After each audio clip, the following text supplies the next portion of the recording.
الإنسان من علق اقرأ وربك الأكرم الذي علم بالقلم علم الإنسان ما لم يعلم صدق اللہ العظیم۔ محترم بزرگوں اور دوستوں، یہ سورۃ العلق ہے اور اس کا نام دوسرا سورہ اقرا بھی ہے۔ سورہ اقرا اس وجہ سے ہے کہ لفظ اقرا سے اس سورت کی ابتدا کی گئی ہے، اور سورہ علق اس وجہ سے کہ دوسری آیت سورہ علق جو کہا گیا ہے علق لفظ پر دوسری آیت تکمیل ہو رہی ہے، اس لیے اس کو سورۃ العلق بھی کہا جاتا ہے۔ سورتوں کے اعتبار سے 96 نمبر اس آیت کا ہے، اس میں 1 رکوع 19 آیتیں ہیں اور یہ سورت مکی ہے۔ اس سورت کے اندر حضرت عائشہ رضی اللہ عنہ کی روایت ہے کہ سب سورتوں میں سب سے پہلے نازل ہونے والی سورت یہ سورہ علق ہے یا سورہ اقرا ہے۔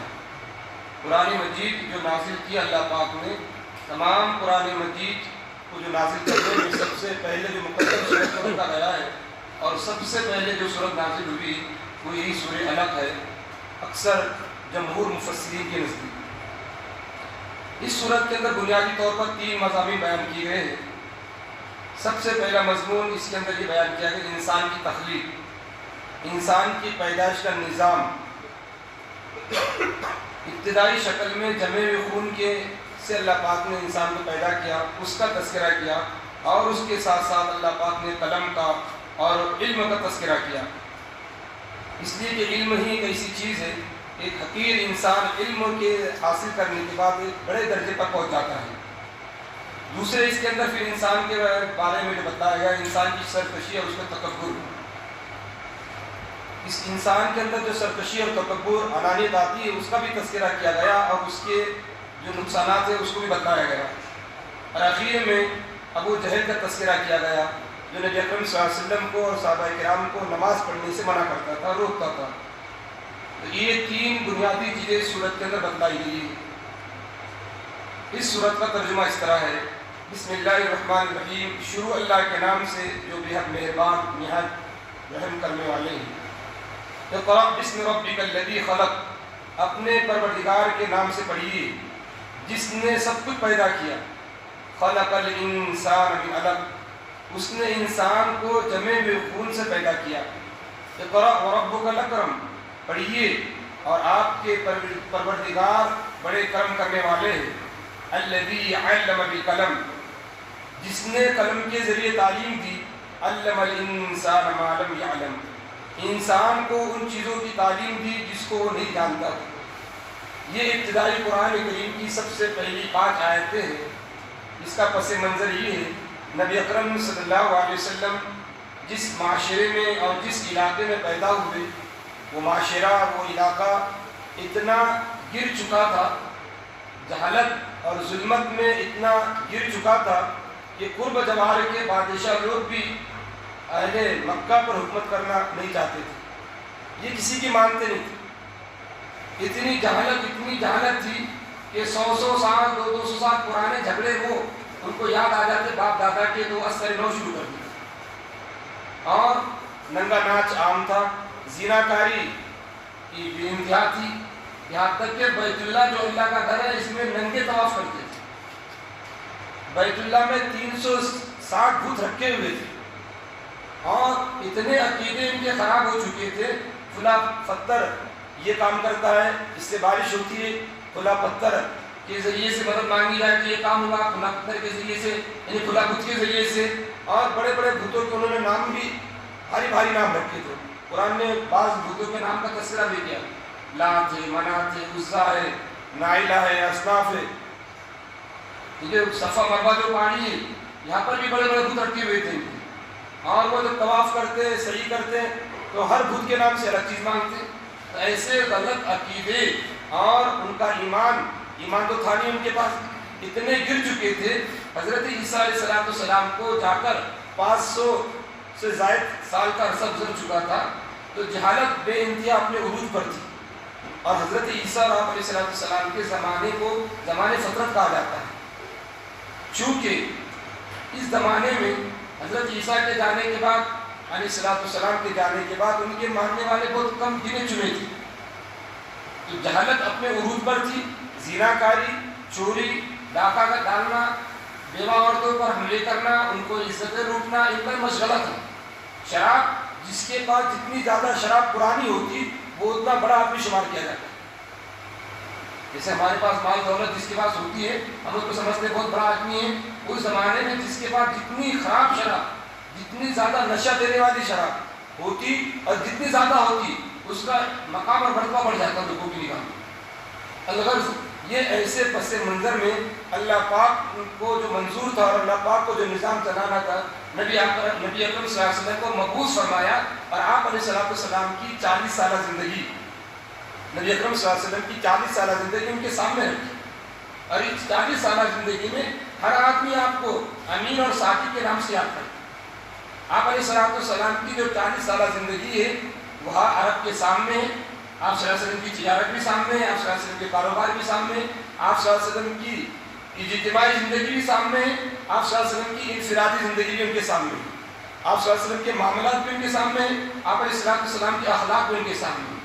آپ علیہ السلام نے ایسے اخلاق ان کے سامنے پیش کیے، ابھی نبی نہیں بنے، ابھی اللہ کا فرمان نہیں آیا، نبوت کا بھی اعلان نہیں کیا گیا، ابھی نبوت نہیں دی گئی، اس سے پہلے اللہ پاک نے نبی علیہ السلام کی ذات کو ایسا بنایا کہ ہر آدمی آپ صلی اللہ علیہ وسلم کی تعریف کرے بغیر نہیں رہتا۔ ہر آدمی کہتا ہے کہ آپ بہت امین ہیں، ہر آدمی آپ کے پاس اپنی امانت رکھواتا، یہ ایسا شخص ہے اس کے پاس امانت رکھے تو خیال رکھنے چاہیے، اور یہ ایسا آدمی ہے کہ جس کے پاس اگر کوئی مسئلہ لے کر جائے، کوئی نزاع، کوئی جھگڑا، کوئی معاملہ درپیش ہو، گھر میں، معاشرے میں، سماج میں، دو لوگوں کے درمیان میں، چند لوگوں کے درمیان میں، ہر آدمی نبی اکرم صلی اللہ علیہ وسلم کے پاس جا کر اس کے اپنے مسئلے کا ازالہ کرتا، ختم کرتا۔ تو گویا آپ صلی اللہ علیہ وسلم کی زندگی کو پہلے ہی سے، نبی بننے سے پہلے ہی سے اللہ پاک نے ایک نمونہ بنا کے دیا اور ہر ایک مثال دیتا، لڑکا ہو تو ایسا ہو، انصاف کرنے والا ایسا ہو، سچا ہو تو ایسا ہو۔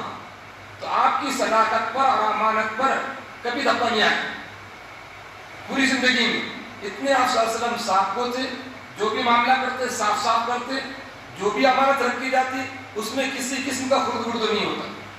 تو یہ دو صفتیں آپ صلی اللہ علیہ وسلم کی نبوی بننے سے پہلے اتنے مشہور اور معروف ہو چکی تھی، ہر بچہ، ہر عورت، ہر آدمی کے زبان سب پھیل گئی، ساتھی کمی بولے تو ہر ایک کا دماغ ادھر چل جاتا محمد صلی اللہ علیہ وسلم۔ جب 40 سال کی عمر ہونے کو آئی نبی اکرم صلی اللہ علیہ وسلم کی، تو آپ صلی اللہ علیہ وسلم کو حدیث کے اندر آتا ہے، حضرت عائشہ رضی اللہ تعالیٰ کی حدیث ہے، وہ فرماتی ہے جب نبی اکرم صلی اللہ علیہ وسلم کی عمر 40 سال ہونے کو آئی تو آپ صلی اللہ علیہ وسلم کے اندر ایک بے چینی کی کیفیت پیدا ہوئی، اور آپ صلی اللہ علیہ وسلم خلوت میں رہنا پسند کرنے لگے، کہ لوگوں میں نہیں رہنا ہے، الگ تنہائی میں بیٹھنا پسند ہے۔ تو آپ علیہ السلام نے ایسی جگہ کا انتخاب کیا، فطرتاً اللہ پاک نے ایسا آپ صلی اللہ علیہ وسلم کو اس وقت کر دیا، آپ صلی اللہ علیہ وسلم کی طبیعت کس سے ملنے کو نہیں جاتی، بعض مرتبہ آدمی پر حالات آتے تو آدمی سوچتا ہے کسی سے ملنے ایک طرف جا کر بیٹھ جاتا۔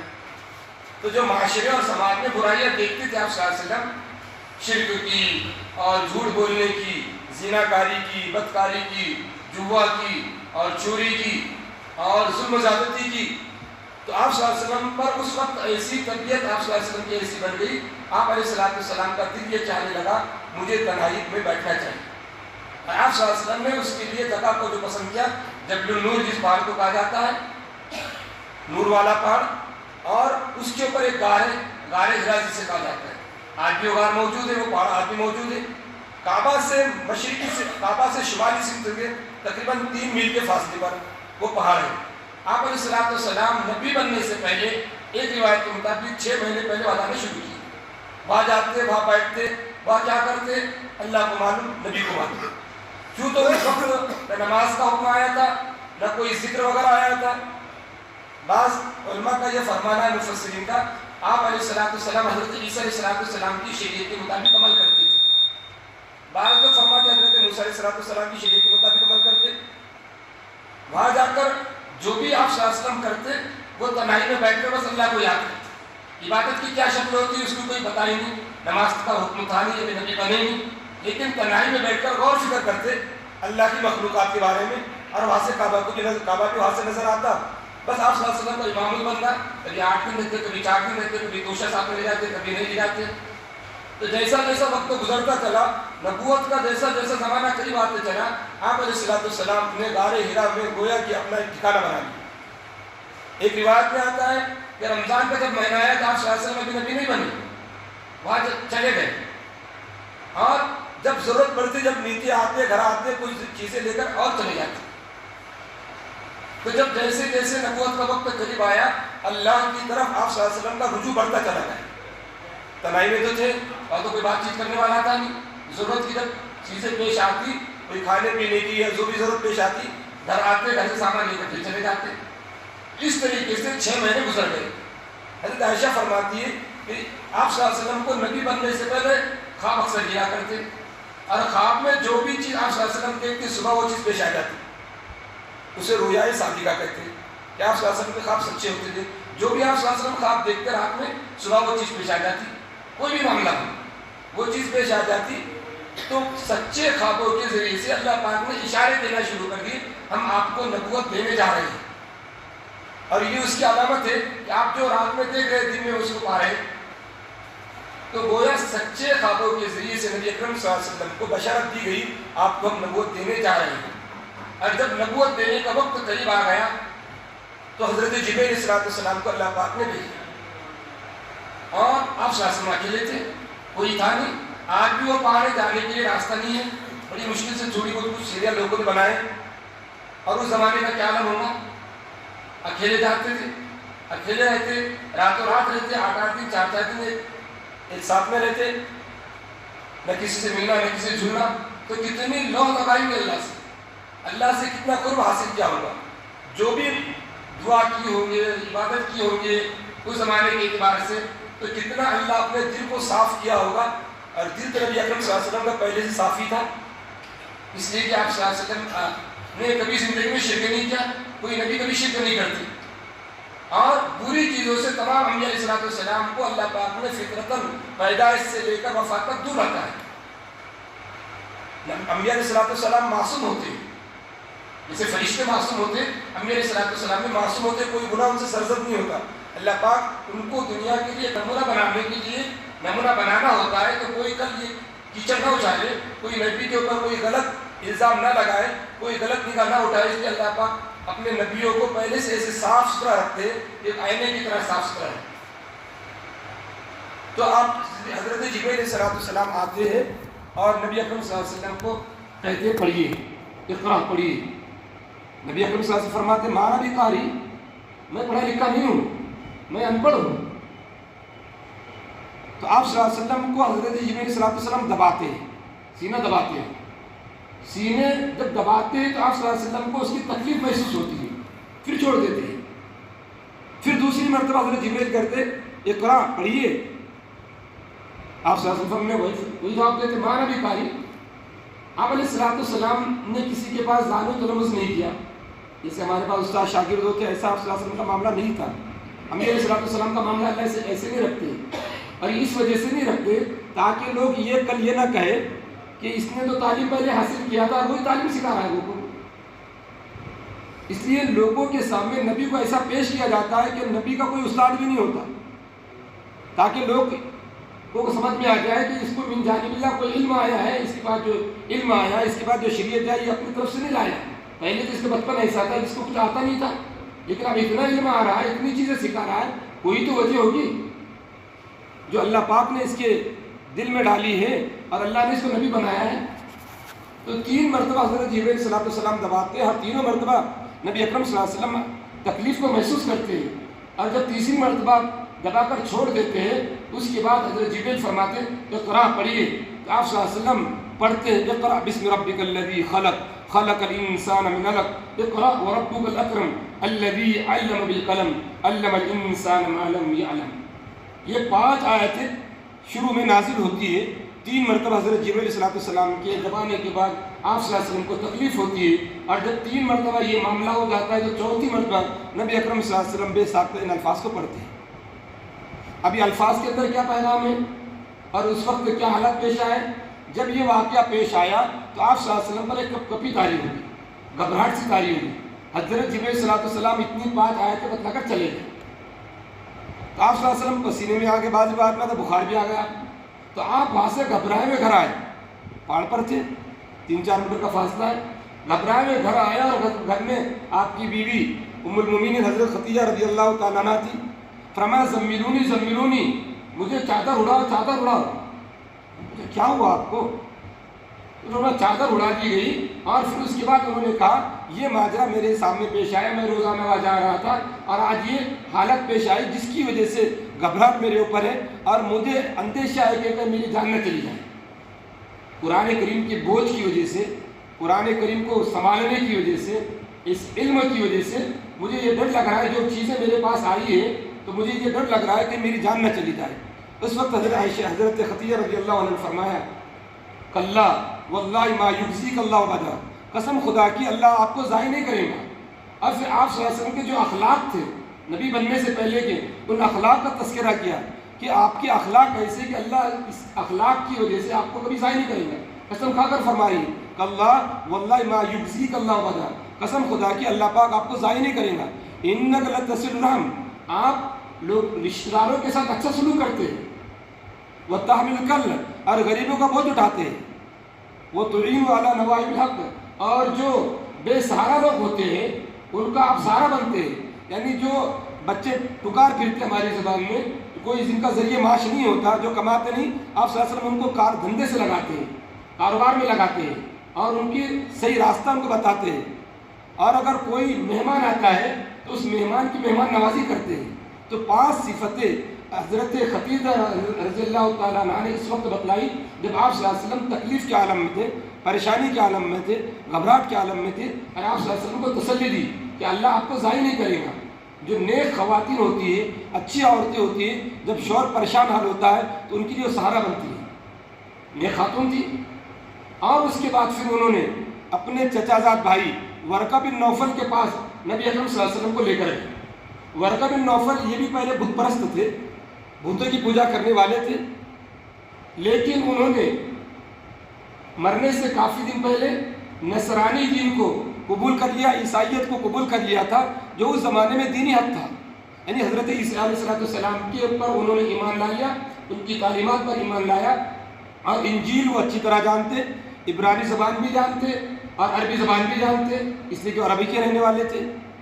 تو حضرت خدیجہ رضی اللہ عنہ ان کو اپنے چچا زاد بھائی ورقہ بن نوفل کے پاس لے کر گئی، اور اس وقت ان کے وہ بڑھاپا آ چکا تھا اور بڑھاپے کی وجہ سے ان کی بینائی بھی ہو چکی تھی. اتنا بڑھاپا ان کے پاس ان پر آ چکا تھا. اس وقت حضرت خدیجہ رضی اللہ تعالیٰ عنہ وہاں لے کر گئی اور کہا ان سے چچا زاد بھائی سے یہ آپ کے بھتیجے کو دیکھیے ان کو کیا ہوا کر کے. پھر آپ علیہ السلام نے پوری حالت بتلائی، میں وہاں اس طرح اس زمانے سے جا رہا تھا اور وہاں یہ حالت پیش آئی. اس وقت ورقہ بن نوفل نے آپ صلی اللہ علیہ وسلم کو تسلی دی اور فرمایا یہ وہی فرشتہ ہے جو حضرت عیسیٰ کے پاس آیا کرتا تھا، یہ وہی فرشتہ ہے جو حضرت موسیٰ علیہ السلام کے پاس آیا کرتا تھا اور ان پر یہ کتابیں نازل کیا کرتا تھا.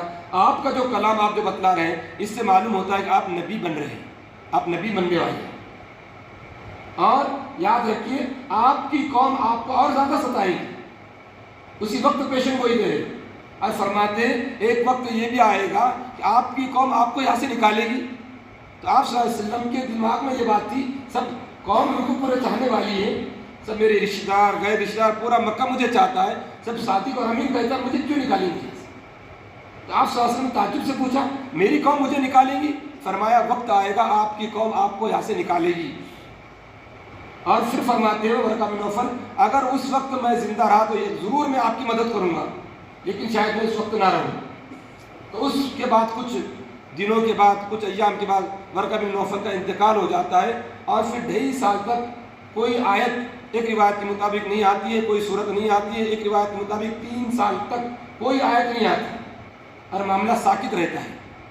بس آپ صلی اللہ علیہ وسلم بے چینی کے عالم میں وقت گزارتے ہیں. پھر 3 سال کے بعد سورہ مدثر کی آیتیں آتی ہے، پھر اللہ پاک کے احکامات آنا شروع ہوتے ہیں.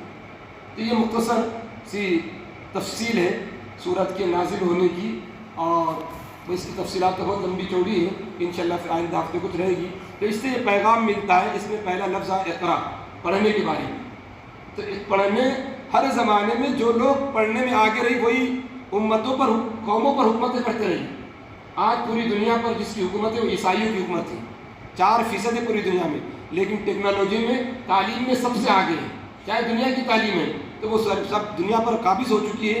جب نبی اکرم صلی اللہ علیہ وسلم نے صحابہ کو علم سکھلایا تو محض 13 سال کے بعد جب مدینہ میں آئے، اور مدینہ میں آنے کے 2-3 سال کے بعد پہلی غزوہ بدر ہوئی، اور 17-18 سال کے بعد آپ صلی اللہ علیہ وسلم گویا کہ پورے عرب پر قابض ہو گئے، اور پھر وہاں سے پورے اسلام کا چرچا شروع ہو گیا۔ سن 8 میں فتح مکہ ہوا تو معلوم ہوا علم بہت ضروری چیز ہے۔ یہاں یہ نہیں کہا گیا سب سے پہلے نبی کو نماز پڑھو، روزہ رکھو، دعا کرو، یہ کرو، سب سے پہلے یہ حکم دیا گیا بس پڑھیے۔ پھر کیا چیز پڑھیے؟ اس کا حکم دیا اقرأ بسم ربک الذی خلق، جس رب نے تم کو پیدا کیا، جس پالنہار نے تم کو پیدا کیا، اس کے نام سے پڑھو۔ تو انشاءاللہ کچھ تفصیلات آئندہ ہفتے آئیں گے۔ اللہ پاک سے دعا ہے کہ اللہ پاک اس واقعے سے جو پیغام ہمیں ملا وہ یہ پیغام ملا کہ نبوت نہیں تھی نبی کریم صلی اللہ علیہ وسلم کے پاس، تو آپ صلی اللہ علیہ وسلم نے اپنے اخلاق لوگوں کے سامنے کس طرح پیش کیے، اور پھر لوگوں کے اندر آپ صلی اللہ علیہ وسلم کے اندر کن صفاتوں کے حامل آپ صلی اللہ علیہ وسلم تھے۔ امین اور صادق کے نام سے لوگ آپ کو پکارتے تھے۔ ایک داعی کے اندر یہ صفت ہونا چاہیے کہ اس کی باہر کی زندگی دبنما نہ ہو، اس کے اخلاق ایسے ہو لوگ اسے کبھی جھوٹا نہ کہیں، اس کے اخلاق ایسے ہو لوگ اسے کبھی امانت دار کے خلاف دوسرے لفظ استعمال نہ کریں، تب اس کی دعوت مؤثر ہوگی۔ آج ہماری جو دعوت لوگوں میں مؤثر نہیں ہوتی، ہم نماز روزے مسجد کے اندر تو بہت اچھے پیش آتے ہیں، لیکن باہر کی جو ہماری زندگی ہوتی ہے اس سے دیکھ کر ہم سے لوگ نفرت کرنے لگتے ہیں۔ یہ وجہ کہ ہماری دعوت لوگوں میں پھیل نہیں پا رہی۔ آپ صلی اللہ علیہ وسلم کو اللہ پاک نے ایسا بنایا 40 سال پہلے سے کہ پوری زندگی کتنے بھی آپ الزامات لگائے نبی پر، لیکن کبھی لوگوں نے آپ کو صادق کے علاوہ نہیں کہا، لوگوں نے آپ کو پاگل کہا نبی بننے کے بعد، جادوگر کہا، لیکن کبھی یہ نہیں کہا جھوٹے ہیں۔ تو ایسے اخلاق ایک داعی کے اندر ہونا چاہیے، ایک ایمان والے کے اندر ہونا چاہیے کہ اس کی زندگی اپنوں میں غیروں میں ایسی صاف ستھری رہے کہ لوگ کبھی اس کو جھوٹا نہ کہیں۔ اللہ پاک سے دعا ہے کہ اللہ پاک ہم سب کو پہلے سے عمل کرنے کی توفیق عطا فرمائے۔ آمین و آمین۔